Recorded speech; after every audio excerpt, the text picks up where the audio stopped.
Panimula. Sa kabanatang ito, ang pag-aanalisa at diskusyon ay inilahad.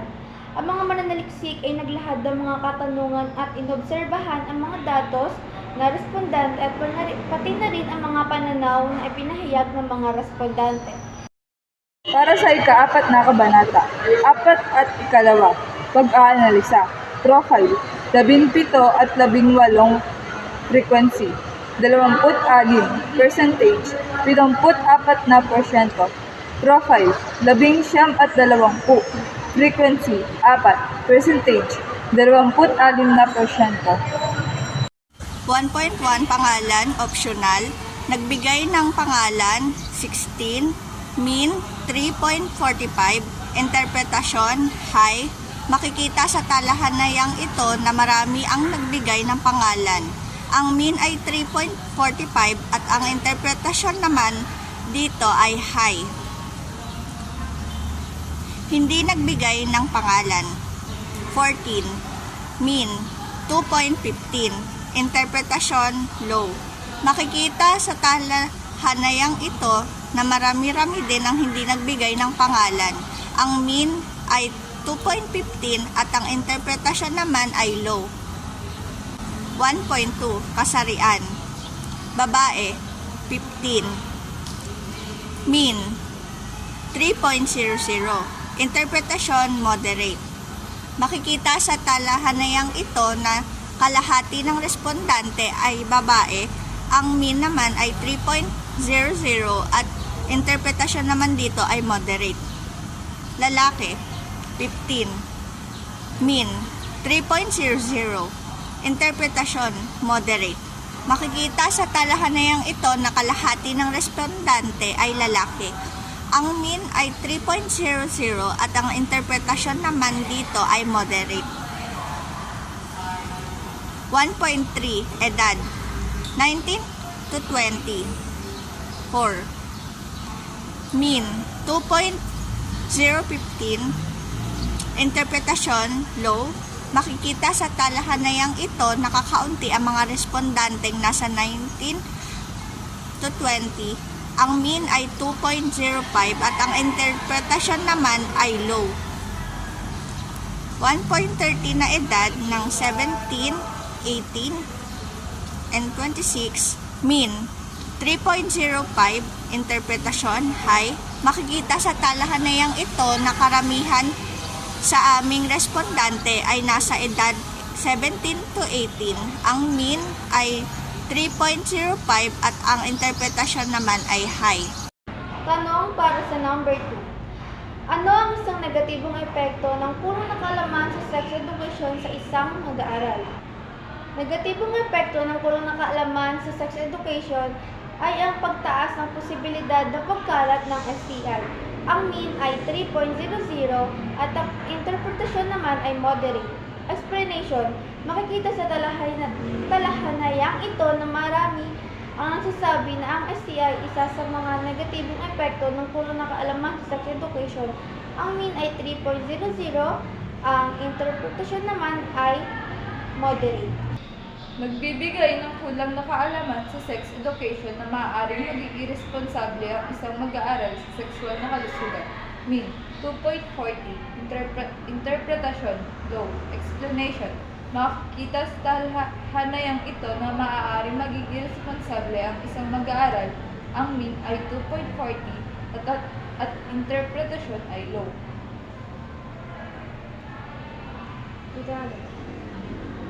Kahirapan ang isa sa mga negatibong epekto ng kulang na kaalaman sa sex education. Mean, 2.40. Interpretasyon, low. Explanation, makikita sa talahanayang ito na marami-rami ang negatibong epekto ng kulang na kaalaman sa sex education. Ang mean ay 2.40 at ang interpretasyon ay low. Negatibong epekto ay magdulot ng kuryosidad na maaaring mahantok sa maagang pagbubuntis at pagpapamilya. Mean, 3.75. Interpretasyon, high. Explanation, makikita sa tahalayang ito na mataas ang negatibong epekto dulot ng kuryosidad na maaaring humantong sa maagang pagbubuntis. Ang mean ay 3.75 at ang interpretasyon ay high. Maaari silang maging ignorante. Hindi nila alam ang tama at mali. Mean, 3.00. Interpretasyon, moderate. Explanation, makikita sa talahanayang ito na maaari sila maging ignorante at di alam ang tama at mali. Ang mean ay 3.00 at ang interpretasyon ay moderate. Pagiging prone sa sex-related crime tulad ng rape, harassment, at iba pa, mean, 2.00, interpretasyon, low. Explanation, makikita sa talahanayang ito na ang mga mag-aaral o kabataan ay magiging prone sa rape, harassment, at iba pa, ang mean ay 2.00 at ang interpretasyon ay low. Nagkakahiya ang Naman sa ikatlong katanungan, bilang isang mag-aaral, makatutulong bang mapalawak ang iyong kaisipan sa usaping edukasyon sa sex kung maidaragdag ito sa mga asignatura? Payag para makatulong sa health ng bawat isa. Mean, 2.40, interpretasyon, low. Nakikita sa talanahayang ito ang payag para makatulong sa health ng bawat isa. Ang mean ay 2.40 at ang interpretasyon ay low.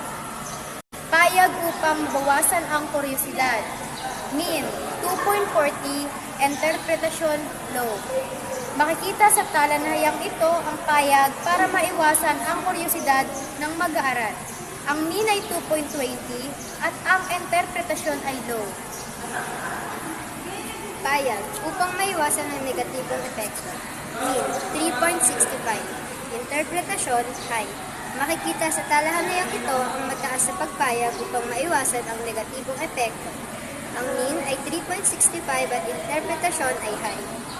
Payag upang malaman pa ang ibig sabihin ng sex. Mean, 3.00. Interpretasyon, moderate. Makikita sa talahanayang ito na moderate o sakto lang ang nagsasabing na payag sila upang malaman pa ang ibig sabihin ng sex. Ang mean ay 3.00 at ang interpretasyon ay moderate. Hati ang opinyon dahil baka mas lalong ma-curious ang mga kabataan. Mean, 2.00. Interpretasyon, low. Makikita sa talahanayang ito na mababa ang mga nagsasabi na hati ang opinyon dahil sa kuryosidad ng mga kabataan. Ang mean ay 2.00 at ang interpretasyon ay low. Sa ikaapat na katanungan, sa tulong ng sex education, mas maunawaan pang ibig sabihin ng bagay na ito at mas magiging mulat ang bawat isa. Ang mean ay 3.35, ang interpretasyon ay high. Makikita sa talahanayang ito na marami ang nagsasabi na nakatutulong ang sex education at mas naunawaan pa ang ibig sabihin nito. Ang mean ay 3.25 at ang interpretasyon naman ay high. Nakakatulong dahil napapabuti ang kalusugan at nabibigyan ng idea sa ganitong usapin. Mean, 2.75. Interpretasyon, low. Makikita sa talahanayang ito na kakaunti lang ang naglahad na nakatutulong ang sex education dahil napabubuti ang kalusugan at nabibigyan ng ideya sa ganitong usapin. Ang mean ay 2.75 at ang interpretasyon naman ay low. Para naman sa ikaapat na katanungan, nakakatulong na maunawaan ng bawat kabataan. Para naman sa mean, 2.0 at sa interpretasyon, low. Makikita sa talahanayang ito na kakaunti ang naglahad na nakakatulong na maunawaan ng bawat kabataan. Ang mean ay 2.0 at ang interpretasyon ay low. Nakakatulong ang sex education sa pag-unlad ng sarili. Sa mean, 2.0 at sa interpretasyon naman ay low. May kita sa talahanayang ito na kakaunti ang naglahad na nakakatulong ang sex education sa pag-unlad ng sarili. Ang mean ay 2.0 at ang interpretasyon ay low. Para sa katanungan 5.